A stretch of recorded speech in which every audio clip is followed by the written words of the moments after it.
Bismillahirrohmanirrohim. Assalomu alaykum. Bizlarni kuzatib boruvchi obunachilarimiz. Mana bugun yangi obyektga keldik. Yana bitta Xudo xolasa chiroyli qilib baryer qilib beramiz inshaalloh.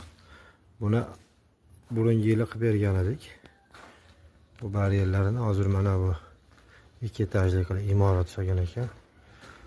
Shunga qilib beramiz endi Xudo xolasa. Mana shu kirishi, balkoni va uyning ichida bor. Hozir kecha materiallarni olib kelib ham yo'g'ini tushirib ketgan edik. Ertalab ishni boshladik. Xudo xolasa mana podvaldan boshlab